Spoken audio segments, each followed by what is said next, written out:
현재 핀란드가 이상기후 현상으로 인해 완전히 얼어붙었습니다. 핀란드는 현재 극한의 이상기후 한파 속에 도로의 모든 교통이 멈추고 국가 자체가 가동 중지된 상황이라고 하는데요. 그런데 이러한 전 세계가 가망이 없다며 포기한 이상기후 상황에서 한국의 방법이 도입되자 핀란드에는 충격적인 변화가 시작되었다고 합니다. 그렇다면 한국의 방법을 사용한 핀란드가 대체 어떤 변화를 맞이하게 되었던 것일까요? 안녕하세요. 제 이름은 마티 코스키넨입니다. 저는 핀란드 헬싱키에서 거의 40년 동안 교통국에 몸담아왔고, 현재는 부국장으로 근무하고 있습니다. 그리고 핀란드처럼 대중교통 버스가 단순한 서비스가 아니라 생명줄인 국가에서는 그만큼 제 임무가 막중하다고 할 수 있죠. 하지만 최근에 저는 엄청난 위기를 겪게 되었습니다. 중국산 버스를 도입했다가 엄청난 사상자가 발생하며 전 국민에게 욕을 먹게 되었고, 결국 저는 부국장 자리에서도 쫓겨날 위기에 처하게 되었거든요. 버스 정책에 실패한 제가 많은 욕을 먹는 것은 어찌 보면 당연했습니다. 핀란드의 많은 지역에서 버스는 눈과 혹한의 기후로 고립된 마을을 도시 병원, 식품시장, 직장과 연결하는 마지막 실타래거든요. 자가용이나 다른 수단을 이용하면 되는 거 아니냐고요? 다른 따뜻한 나라와 달리 이곳에서는 눈폭풍이 몰아칠 때 걷거나 자전거를 타는 것이 위험합니다. 자동차는 밤새 얼어붙고 철도 노선은 서리로 인해 멈추는 경우가 많으며 도시 전역에 눈이 내리는 경우에는 택시 서비스조차 원활하지 않죠. 따라서 버스는 그만큼 핀란드에서 절대적인 역할을 수행하는 것입니다. 하지만 제가 중국산 버스를 도입한 것은 어쩔 수가 없는 선택이었어요. 핀란드 전역에 버스를 필요한 만큼 공급하는 건 현실적으로 매우 어려웠거든요. 핀란드의 기본 인건비를 고려해 본다면 이건 거의 불가능한 과제였습니다. 그리고 국토 면적 대비 인구수가 매우 적은 핀란드에서는 더더욱 버스 인프라를 확충하기 어려웠어요. 그러다 저희는 중국과 대규모 무역협정을 체결하게 됩니다. 그들은 북극 해운 확장을 위한 투르크와 로비사의 항구 접근을 대가로 저희에게 파격적인 가격으로 전기버스를 공급해주기로 약속했죠. 계약을 따내온 저는 처음에는 엄청난 계약을 따냈다며 박수갈채를 받았습니다. 그러나 그러한 박수는 얼마 가지 않았죠. 재난의 첫 징후는 새로운 중국 버스가 등장한 지 불과 몇 주 만에 찾아왔습니다. 그들이 공급한 버스는 외관만 멀쩡했지 내부는 깡통과 다름이 없었거든요. 히터는 온도가 영하 15도 이하로 내려가자마자 고장났습니다. 앞 유리가 안쪽에서 안개가 끼었어요. 일부 모델에서는 문이 얼어붙어 소방관들이 문을 열어줄 때까지 승객들이 갇혀 있어야만 했습니다. 16번 노선의 한 버스는 로터리 한가운데서 멈춰서 영하 20도의 눈 속에서 학교 교사와 학생들을 얼음 감옥 속에 가두어 버렸습니다. 심지어 중국산 배터리는 매우 조악한 품질을 자랑했기에 날씨가 조금만 춥다 싶으면 배터리는 하룻밤 사이에 방전이 되어버리더군요. 결국 저는 중국으로부터 쓰레기를 돈 주고 사왔구나 싶어 머리를 감싸 줄 수밖에 없었습니다. 한 달 동안 무려 3,000건이 넘는 공공민원이 접수되었어요. 당연했죠. 콘툴라 북부 지역에서는 한 노인이 배터리가 방전되어 오지 않는 버스를 50분이나 기다리다가 동상으로 인해 입원해야 했고, 에스프의 한 어머니는 버스 내부가 박 정류장보다 추워서 6살 아들이 울면서 집에 왔다고 편지를 보내왔거든요. 무엇보다도 최악의 날은 같은 날 아침 유치원 학급 전체가 발이 묶인 날이었습니다. 이들은 현장 학습을 가고 있었는데 중국산 버스는 강추위로 인해 도로 한가운데서 엔진이 멈춰버렸거든요. 이 이야기는 전국 뉴스에 보도되었고 모든 핀란드 국민들은 분노했어요. 그럼에도 불구하고 저는 중국과의 계약을 계속해서 유지할 수밖에 없었습니다. 이유는 분명했죠. 버스에 관한 것만이 아니라 정치에 관한 것이었습니다. 협정을 취소한다면 외교 관계가 틀어지고 무역 보복이 촉발되며 수십억 달러의 항구 투자와 인프라 프로젝트 비용이 발생할 수 있거든요. 이건 핀란드 정부가 원하는 상황이 아니었어요. 물론 저는 교통국 부국장이었지만 그래도 제 권력이 닿지 못하는 곳도 있는 법이었거든요. 그래서 저는 전 국민에게 욕을 먹는 상황에서도 끝까지 침묵을 지켰습니다. 그러던 와중 저는 한 가지 놀라운 사건을 겪게 됩니다. 그건 바로 제가 자주 가는 정비소의 차량의 정기점검을 맡기러 갔을 때의 일이었어요. 선임 정비사인 알렉시가 답답하다는 듯 제게 잔소리를 하더군요. 이봐요. 더 나은 선택지가 있는데 대체 뭘 고민하는 겁니까? 한국 버스는 추위나 더위 등 극한의 기후를 대비해 제작됩니다. 블라디보스토크, 사할린 등 극한의 조건 하에서도 문제없이 운행되고 있다고요. 교통국 부국장이라는 사람이 그것도 모릅니까? 저는 평생을 차량을 정비하는 데 바쳤어요. 그리고 핀란드 최고의 엔지니어인 저답게 한국산 차량이 훌륭하다는 건 차량을 까보기 전에도 알 수 있죠. 반면에 중국산이요? 오히려 돈을 받고 차를 가져와야 할 정도로 조악합니다. 당신은 실수한 거라고요. 그가 맞는 말을 한 것일 수도 있어요. 하지만 이때만큼은 지기가 싫더군요. 안 그래도 전국적으로 욕을 먹는 상황에 아무리 핀란드가 북유럽식의 수평적인 사회 문화를 갖고 있다고 해도 일개 정비사가 부국장인 제게 제 전문 분야인 정책 관련 사항에 토를 다는 건 너무나도 자존심이 상했거든요. 그래서 저는 다소 과장을 하며 그를 몰아붙이고 맙니다. 한국은 중국 기술을 모방하는 국가입니다. 안 그래도 중국과 계약을 진행하면서 중국 담당자들은 한국 욕을 그렇게나 하더군요. 우리가 왜 복제품을 사야 하나요? 그러자 알렉시는 저를 노려보더군요. 당신은 한국에 대해 아무것도 모르시죠? 짜증이 솟구쳤어요. 도대체 그가 무슨 말을 하려고 하는 건가요? 그래서 저는 점검을 받는 와중에 그대로 차를 돌려 정비소를 빠져나와 버립니다. 하지만 분을 사귈 틈도 없었어요. 곧 제 인생을 뒤흔드는 일이 터지고 말았거든요. 다음 날 기온이 영하 35도까지 급락했기 때문입니다. 기상학자들은 이상기후로 인해 50년 만에 가장 추운 날이라고 하더군요. 문제는 안 그래도 평시 상황에서도 작동되지 않는 중국 버스인데 이런 한파 상황에서는 더더욱 작동이 될 리가 없었다는 것입니다. 정말로 이때는 중국 버스의 80% 이상이 시동조차 걸리지 않았어요. 배터리가 얼어붙고 히터 파이프에 균열이 생기며 도로 혼란을 유발하는 주범이 되었죠. 그야말로 시한폭탄이 드디어 터진 것입니다. 한 중국 버스는 운행 5분 만에 난방 시스템이 폭발하여 차량의 부동액 증기를 방출했습니다. 겁에 질린 승객들은 영하 30도의 바람 속으로 도망쳤고 많은 승객들은 외투를 입지도 않고 급하게 나갔기에 그대로 심각한 동상에 걸리고 말았죠. 문제는 제 딸 에밀리아 또한 이 젖을 중국 버스에 탑승한 상황이었다는 것입니다. 그녀는 촉망받는 바이올리니스트로 최근 헬싱키 체인버 오케스트라와 함께 연주하기로 되어 있었습니다.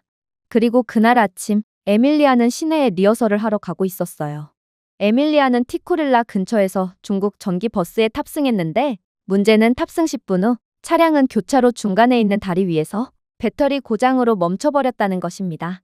거기다 엎친 데 덮친 격으로 히터까지 고장났다고 했어요.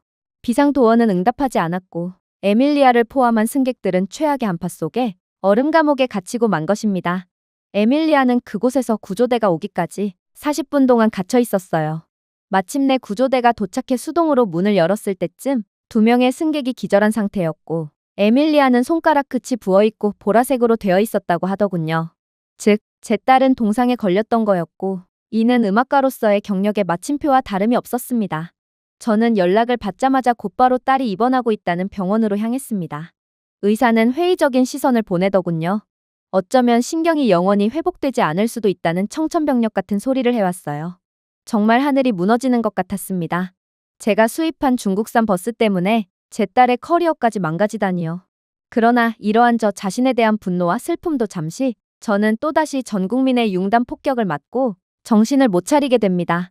뉴스가 빠르게 퍼지기 시작했거든요. 중국 버스 사고로 교통국 부국장의 딸의 커리어가 끝나다. 자신의 아버지 때문에 얼어붙은 한 소녀의 꿈. 그날 밤 저는 슬픔을 추스를 새도 없이 시장님의 부름을 받았습니다. 그의 표정은 입을 열기도 전에 모든 것을 말해주었습니다. 이젠 여론을 회복할 수가 없어. 도대체 어쩔 계획이지?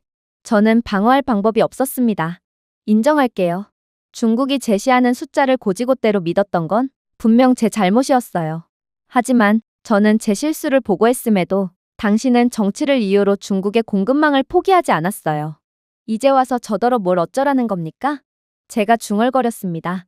하지만 그는 유명한 냉혈한답게 저를 쏘아붙일 뿐이더군요. 부국장, 자네에게 줄 수 있는 기회는 단 한 번이야. 실수를 바로잡을 기회 말이야. 만약 이번에도 기회를 살리지 못한다면 자네의 커리어도 여기서 끝나게 되겠지. 결국 저도 정치의 희생양이 되는 듯 보였습니다.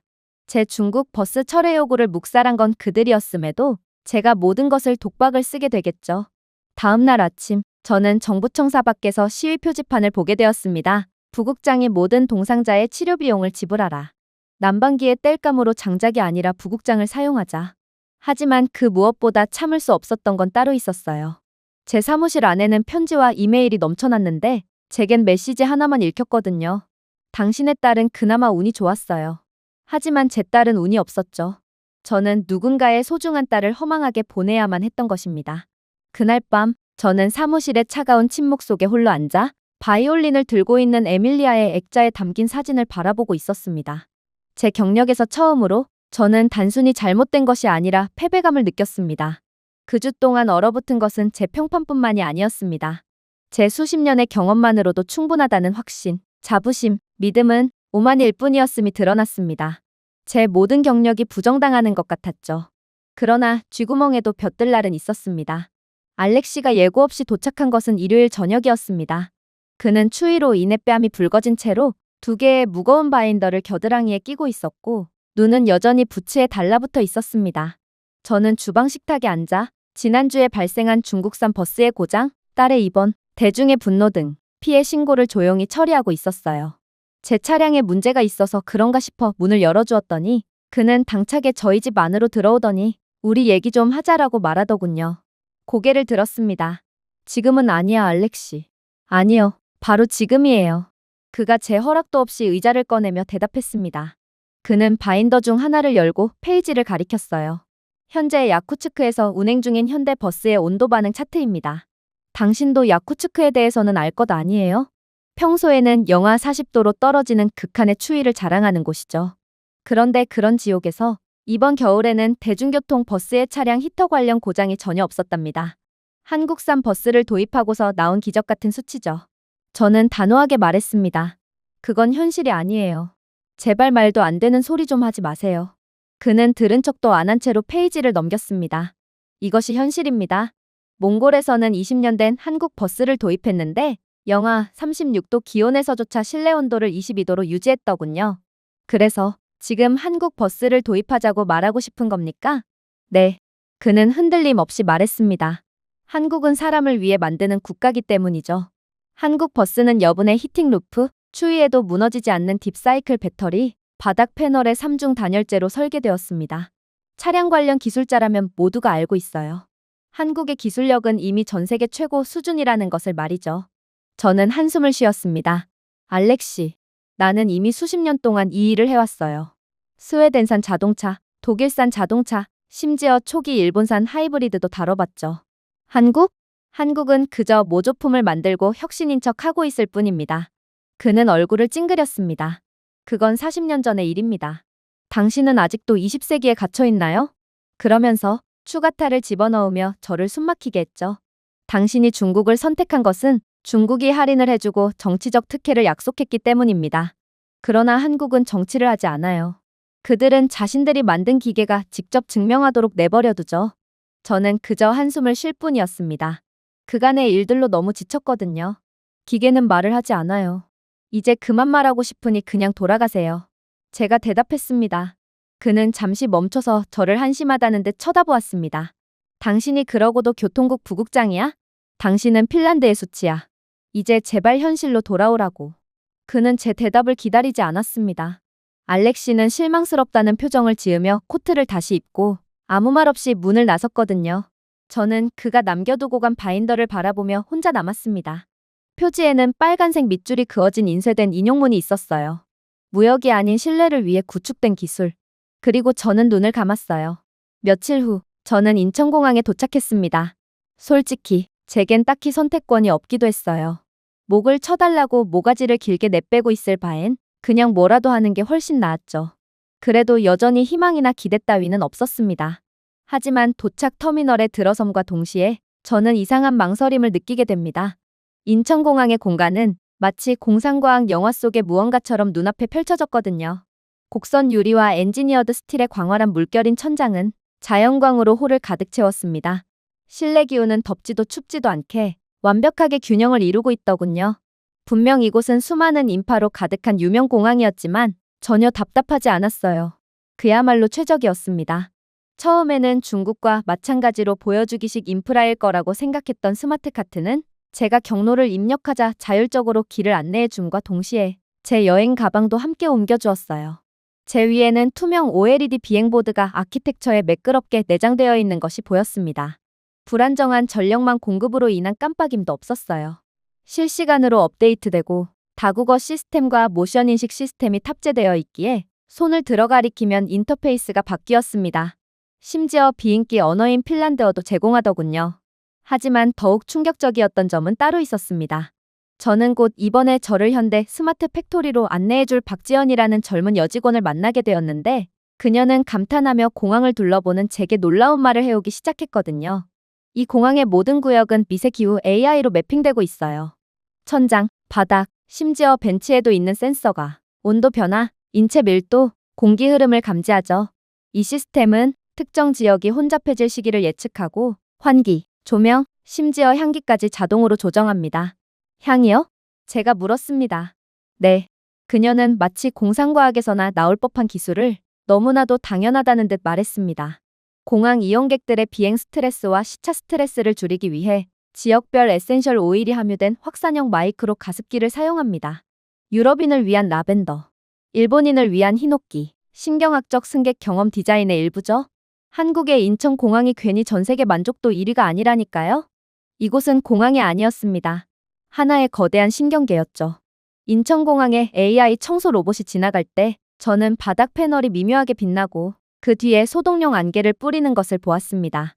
뒷면의 화면에는 어린이들에게 손을 씻으라고 상기시키는 웃는 만화 캐릭터가 표시되어 있었습니다. 무료이고 즉각적이며 최고 속도를 자랑하는 와이파이조차도 프랑크푸르트나 히드로와 같은 유럽 허브 공항에 느리고 열악한 시스템에 대한 조롱처럼 느껴졌습니다. 말도 안 돼요. 이렇게나 많은 것들을 서비스한다면 분명 전력 공급에 차질이 생길 게 분명해요. 인천공항의 전력 사용량은 어떻게 되나요? 저는 여전히 결함을 찾으려고 노력하며 물었습니다. 하지만 박지연 사원은 계속해서 놀라운 말을 해올 뿐이더군요. 이곳 인천공항은 85%의 전력에 대해 자체 동력을 사용합니다. 천장 유리, 지열 백업 시스템, 고효율 배터리 뱅크를 통한 태양광 통합, 발 아래에 있는 이 움직이는 통로 또한 일부 구간의 경우에는 승객의 걸음마다 운동 에너지를 수확하고 있어요. 인천공항 이용객이 많아질수록 우리는 전력을 더 많이 사용하는 것이 아닌 더욱 절약하게 되는 것이죠. 저는 큰 충격을 받고 얼이 빠지고 말았습니다. 하지만 박지연 사원은 너무나도 태연하더군요. 거의 대부분의 분들이 처음에는 당신과 같은 반응을 보이곤 합니다. 아마 한국에 오신 이상 많은 충격적인 것을 받아들여야 하겠죠. 라고 그녀는 부드럽게 말했습니다. 하지만 한국에 오신 것을 환영합니다. 어쩌면 한국이야말로 중국 때문에 완전히 망가진 핀란드를 다시 세울 수 있는 열쇠가 될 수도 있었어요. 그렇게 저는 인천공항에서 나와 현대 자동차의 스마트 팩토리에 도착하게 됩니다.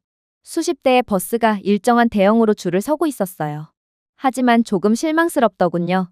스마트 팩토리라더니 이건 딱히 특별할 것도 없었거든요. 그냥 일반적인 버스였죠. 하지만 그러한 제 허탈감도 잠시 저는 믿기지가 않는 정보를 얻게 됩니다. 이 버스들은 최신형의 쇼룸 모델이 아니라 12년 이상 된 차량도 있는 중고품이었던 거였거든요. 말도 안 됐습니다. 단 한 대도 노후화된 것처럼 보이지 않았거든요. 페인트는 공장 수준의 일관성으로 반짝였고 앞유리는 흠집이 전혀 없었어요. 그러나 박지연 사원은 제가 감정을 추스를 틈조차 주지 않았습니다. 그녀는 이러한 중고 버스에 대한 점검 과정을 보여준다며 중앙 진단 베일을 향해 손짓을 했거든요. 그러자 제 차량 물류에 대해 알고 있던 모든 것이 바뀌었습니다. 한국은 그간의 제 경력을 완전히 부정하는 미친 기술을 만들어낸 상태였거든요. 각 버스는 다중 센서 진단 터널로 운반되었는데 터널 위에는 고해상도 카메라가 차량 외부를 스캔하여 5초 이내의 표면 장력, 차체의 미세 균열 및 페인트 불규칙성을 분석했습니다.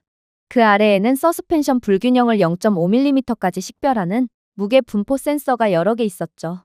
대부분의 국가는 주기적인 수동 점검에 의존합니다. 라고 박지연 사원은 설명하더군요. 하지만 한국에서는 모든 버스가 매월 전신 스캔을 받습니다. 재판매 또는 배포 전에 기계적, 열적, 전기적, 구조적 등 172개의 검사 지점을 거치죠. 그러더니 그녀는 태블릿을 제게 건네주었습니다. 화면에는 현재 터널 안에 있는 버스에 대한 실시간 진단이 업데이트되었습니다. 브레이크 패드 두께 82%, 영하 섭씨 20도에서 히터 효율 94.5%, 배터리 성능 저하 최소, 실내 공기질 지수 우수. 이건 미친 상황이었습니다. 다른 나라였다면 최소 5명이 달라붙어서 버스 한 대당 최소 하루 동안 점검을 해야 할 것입니다. 그러나 한국은 인력이 전혀 필요 없이도 하루 만에 수십, 아니 수백 대의 차량을 모조리 검사할 수 있는 미친 기술을 이미 개발해 놓은 상태였죠. 하지만 여전히 박지연 사원은 넋이 나가 있는 저를 그냥 두지 않았어요. 그녀는 제게 보여줄 것이 아직도 한참이나 남았는데 뭐 이 정도로 놀라냐는 표정을 짓더니 이내 저를 차가운 방으로 데려갔거든요. 영하 25도로 설정된 이 시험실은 극한의 시베리아 추위를 재현하기 위해 지어졌다고 했어요. 한국의 버스는 아무리 십수년은 된 고물 버스라도 전 세계의 극한의 기후에서도 문제없이 운행되고 있다고 하더라고요. 그리고 이건 전 세계에서 오직 한국 버스만 가능하다고 했죠. 그래서 극한의 메마르고 뜨거운 열기를 자랑하는 사막 국가들, 극한의 추위를 보여주는 러시아 등의 국가에서는 전부 한국산 버스만 이용한다고 했어요. 이들에겐 아예 선택권 자체가 없었죠. 아무튼 내부에는 한때 서울의 언덕길 북쪽 노선에서 사용되던 11년 된 버스가 점화 준비를 마쳤습니다. 외부 전원이 공급되지 않았습니다. 예열이 되지도 않았죠. 그럼에도 운전자가 열쇠를 돌리자 4초 만에 엔진이 펄럭였어요. 몇 초 후 히터가 예상했던 것처럼 건조하고 쌕쌕거리는 것이 아니라 그날 아침 덕트를 청소한 것처럼 가득 찬 채로 따뜻한 공기를 불어넣기 시작했습니다. 저는 침묵 속에 서 있었습니다.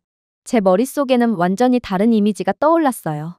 불과 2달 전 헬싱키에서 중국 버스가 눈사태 속에 죽어 앉아 있었고 문이 얼어붙어 있었고 당황한 승객들이 유리를 두드리자 오류가 난 중국산 버스는 뜬금없이 중국어를 내뱉으며 대시보드가 깜빡였습니다. 영하 25도라면 중국 버스는 난방 장치는커녕 아예 시동조차 안 걸릴 게 분명해요. 하지만 한국의 10년 이상 된 버스는 그런 중국 버스를 완전히 비웃고 있던 것입니다. 저는 한국이 자체 기술력으로 개발한 적외선 드론을 사용해 한국인 기술자가 침착하게 각 좌석의 열 프로파일을 검토하는 모습을 지켜보았습니다. 좌석 12A, 22.4도, 좌석 12B, 22.3도, 객실 전체는 정상 범주의 따뜻한 온도를 유지하고 있었습니다. 믿기지가 않았어요. 한국이 이 정도로 미친 기술력을 가지고 있을 거라고는 상상조차 못했거든요.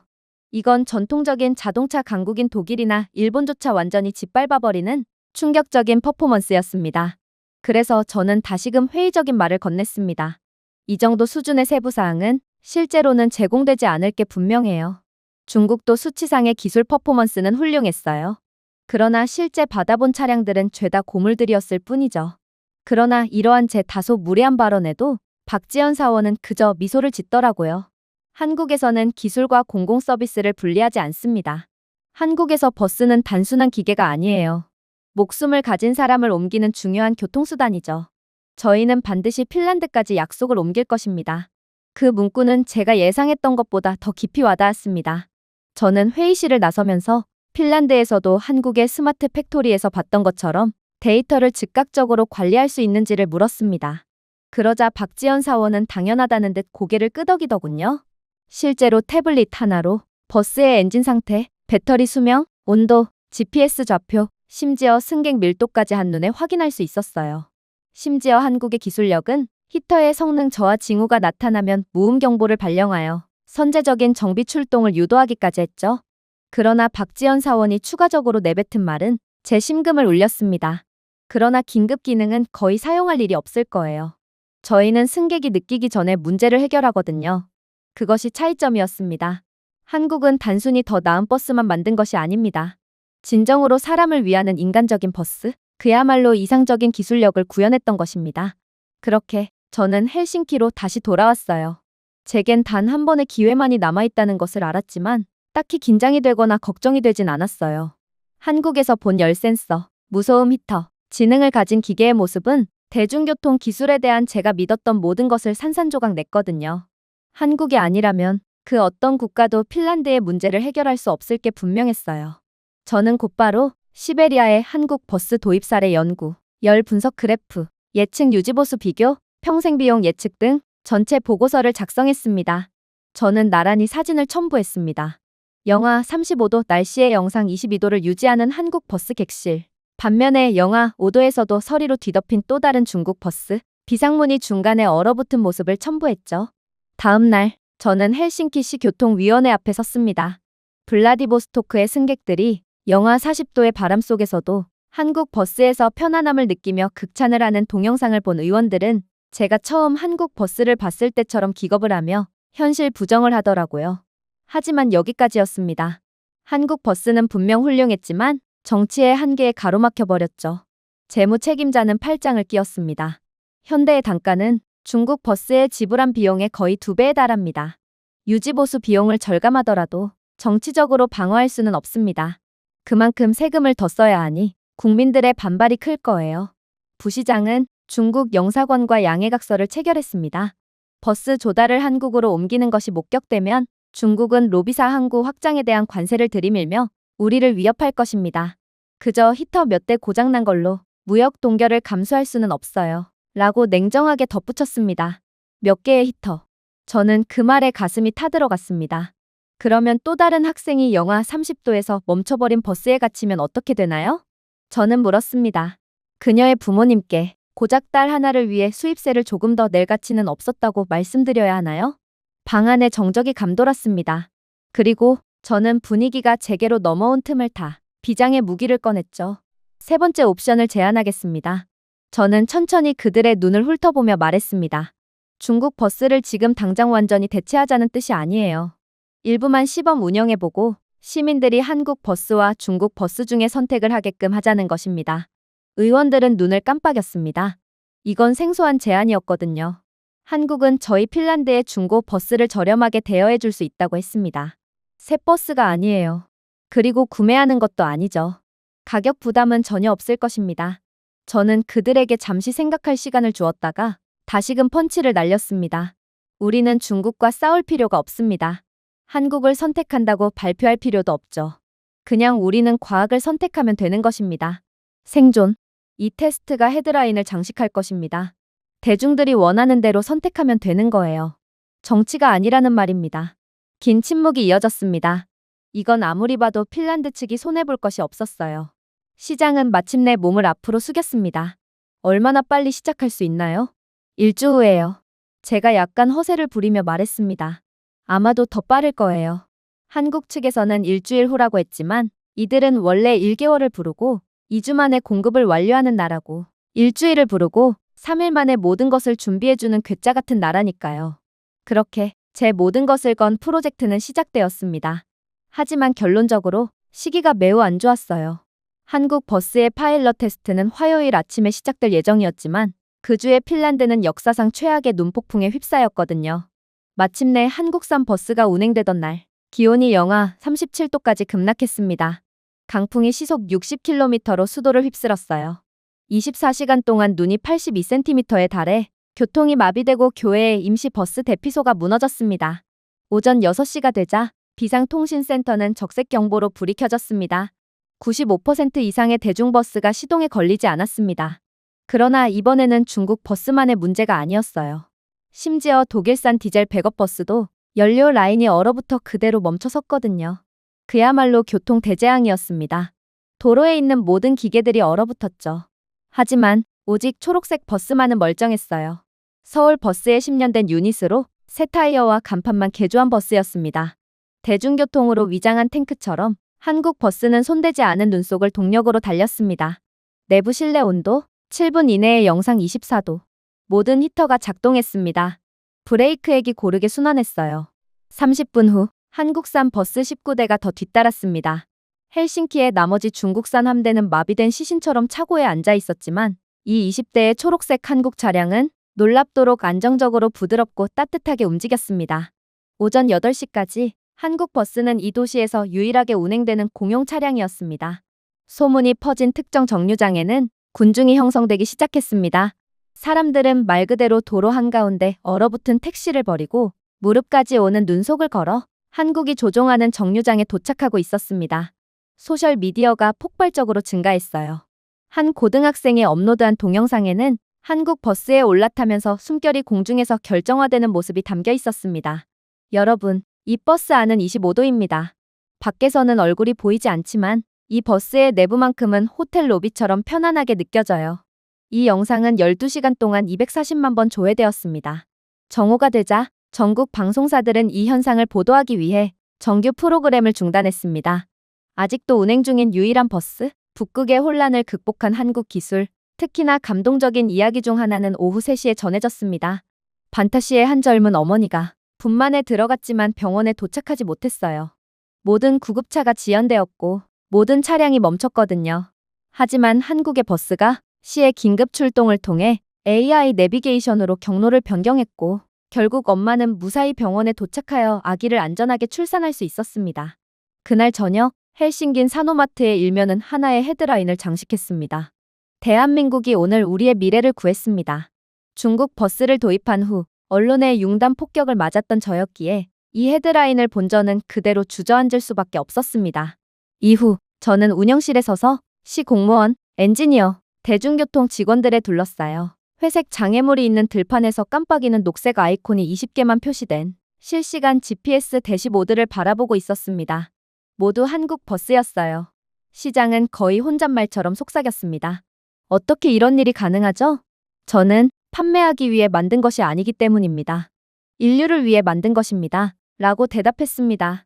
그 순간 불씨는 더 깊은 무언가로 변했습니다. 존경과 감사, 경외심으로 말이에요. 그렇게 한국의 기적과도 같은 기술력을 직접 경험한 핀란드는 완전히 태세를 전환하게 됩니다. 불과 한 달 전만 해도 정부 회의에서 코리아라는 단어는 이국적인 대안, 외교적 복잡성, 정치적으로 손댈 수 없는 선택이라는 각주였습니다. 이제 헬싱키의 의사 결정권 최고위층에는 코리아가 전투 외침처럼 울려 퍼졌습니다. 당연히 대중들의 반응도 열렬했죠. 한국 버스는 핀란드에서 기록적인 최악의 한파를 견뎌냈을 뿐만 아니라 희망의 상징이 되었습니다. 언론은 한국의 북극 어벤져스라고 극찬했죠. 반면에 중국산 버스에 대한 대중의 신뢰는 이제 완전히 무너졌습니다.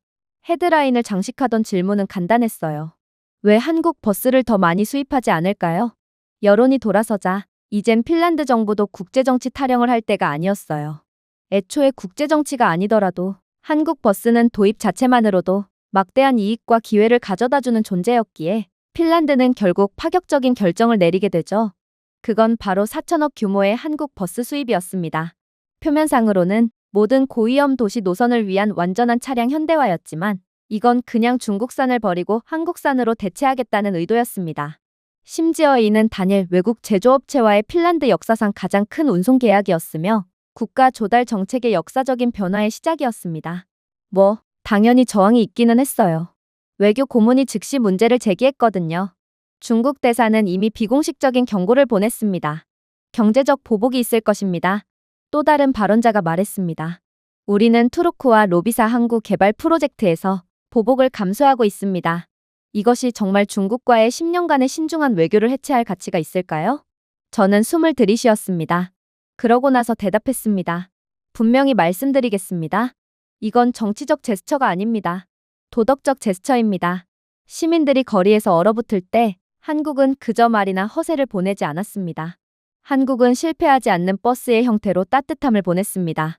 영하 37도에서도 달리는 이 버스들은 승객들이 어디 출신인지, 어떤 언어를 사용하는지, 어떤 정치적 성향을 가지고 있는지 묻지 않았습니다.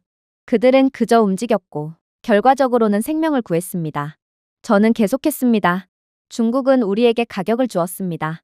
그러나 한국은 우리에게 증거를 주었습니다. 우리 시민들은 더는 울고 있는 아이와 함께 얼어붙은 버스 안에 갇혀 있을 것을 대비하지 않아도 됩니다. 그것만으로도 충분한 거 아닌가요? 침묵이 방 안을 가득 채웠습니다. 그리고 10분 만에 역사적인 계약이 승인되었죠. 그리고 이때까지만 해도 모르고 있었습니다. 이 계약은 핀란드 국민들이 가장 사랑하는 계약이 될 것임을 말이죠. 한국 버스의 완전 도입 이후 YLE 뉴스와의 인터뷰에서 에스프의 한 할머니는 이렇게 말했습니다. 저는 버스를 탈 때마다 매번 담요를 들고 다녔어요. 중국산 버스는 히터가 제대로 가동되는 법이 없었거든요. 지금은 대신 책을 가져옵니다. 한국산 버스로 바뀐 이후 늘 따뜻하고 편안하며 제 시간에 도착했거든요. 한국산 버스의 조명은 주변 햇빛에 따라 동적으로 조정되었으며 눈이 오는 아침에는 따뜻한 흰색으로 늦은 저녁에는 시원한 톤으로 바뀌었습니다. 진동 감쇄 언더캐리지 디자인과 3중 단열 창문 패널 덕분에 실내 소음 수준은 평균 37데시벨 미만으로 대부분의 도서관보다도 조용했어요. 이뿐만이 아니었습니다. 각 좌석에는 내장형 시트 히터, 전자기기를 충전할 수 있는 별도의 포트, 중앙 시스템에 실시간으로 점유율을 전달하는 시트 압력 센서가 있었습니다. 창문 위 디지털 패널에는 다음 정류장 정보뿐만 아니라 실시간 객실 온도, 이산화탄소 농도, 잔여 좌석 가용성 등이 표시되었습니다. 승객들은 20세기에서 22세기로 단숨에 건너뛴 것 같다며 자신들의 일상 속에서 쉽게 볼 수 있는 이러한 대중교통이 전과는 비교도 할 수 없을 만큼 업그레이드되자 전례 없는 칭찬과 만족을 보였고 삶의 질이 수직 상승했다며 기뻐했어요. 하지만 승객 경험뿐만 아니라 가장 고집스러운 비평가들조차 침묵하게 만든 것은 바로 숫자였어요. 본격 가동 첫 60일 동안 히터 고장률은 0%였어요. 오류가 아닙니다. 말 그대로 0%예요. 영하 30도 온도에서의 평균 점화 시간은 불과 6.3초였죠. 중국이요? 히터 고장률 40%에 영하 10도에서조차 평균 점화 시간이 1분이 넘어갔어요. 이건 중국 버스는 극한의 기후에서는 전혀 제 성능을 발휘하지 못한다는 뜻이었죠. 그렇게 저는 다시금 입지를 되찾게 됩니다. 국민들의 여론도 다시 좋아졌어요. 그야말로 저는 지옥과 천당을 오갔던 것입니다. 저는 정신없는 순간들이 지나가자 제 딸 에밀리아를 찾아갔어요. 마지막으로 병원에서 그녀를 봤을 때 그녀의 손은 열거즈로 감겨 있었고 손가락은 추위로 인한 신경 손상으로 약간 떨리고 있었습니다. 바이올린은 손대지 않은 채로 놓여 있었고 그녀는 다시는 바이올린을 켤 수 없을지도 모른다는 불안감에 실어증까지 걸린 상태였어요. 에밀리아, 내가 실수를 했어. 제가 시작했습니다. 교통 공무원으로서뿐만 아니라 너의 아버지로서도 말이야. 그녀는 저를 바라보았습니다. 에밀리아, 너는 내 결정 때문에 다쳤어. 그리고 나는 매일 죄책감 속에서 살고 있단다. 그녀의 손은 약간 떨렸지만 통증 때문은 아니었습니다. 아빠, 에밀리아가 가늘지만 안정된 목소리로 말했습니다. 사실 저는 화가 났어요. 가끔은 여전히 화가 나요. 하지만 저는 최근에 아빠가 한 일을 봤어요. 그녀의 손가락이 휴대폰 화면을 스쳤습니다. 한국 버스 덕분에 출산을 할 수 있게 된 아이 엄마, 그리고 눈보라로 인한 시야 차단으로 대형 추돌 사고가 난 상황에 오직 한국 버스만이 부상자를 병원으로 옮기며 사람들의 목숨을 살린 사건 등 한국 버스가 만든 기적적인 상황들이 펼쳐져 있더군요. 아빠는 핀란드를 구했어요. 아빠가 사람들을 구한 거예요. 저는 부끄러워서 고개를 숙였습니다. 저 버스는 내가 만든 게 아니야. 한국이 만든 거지. 아니요. 그녀가 대답했습니다. 하지만 아빠는 한국을 믿었고 모든 것을 걸고 한국을 들여보냈어요. 아무 문제 없는 척 하는 것보다 더 용기가 필요한 결정이에요. 긴 순간 동안 침묵이 이어졌습니다. 에밀리아는 조용히 일어나 바이올린 케이스를 열더군요. 바이올린이 빛 속에서 부드럽게 빛났습니다. 그녀의 손가락은 여전히 이전보다 느리지만 조심스럽게 들어올려졌습니다. 다시 연습하고 있어요. 에밀리아가 말했습니다. 아직은 별로예요. 동상 때문에 연주가 힘들거든요. 하지만 나중에는 반드시 원래의 실력을 되찾을 수 있게 되리라 믿어요. 한국도 원래는 가난하고 기술력도 없었던 국가였지만 이제는 기술력 하나로 사람들의 목숨까지 살리고 있잖아요. 저도 반드시 한국처럼 할 수 있을 거예요. 에밀리아는 바이올린을 턱 밑에 집어넣었습니다. 에밀리아는 활을 한번 부드럽게 그렸고 한 장의 음표가 방 안을 가득 채웠습니다. 순수하고 흔들리지 않으며 따뜻했습니다. 저는 오랜만에 처음으로 평화를 느꼈습니다. 한국은 정말로 단순한 기계를 수출한 것이 아니었어요. 제가 준비해온 내용은 여기까지입니다. 끝까지 시청해주셔서 진심으로 감사드리며 여러분들의 구독과 좋아요, 알림 설정은 영상 제작에 큰 힘이 됩니다. 이상 세모튜브였습니다.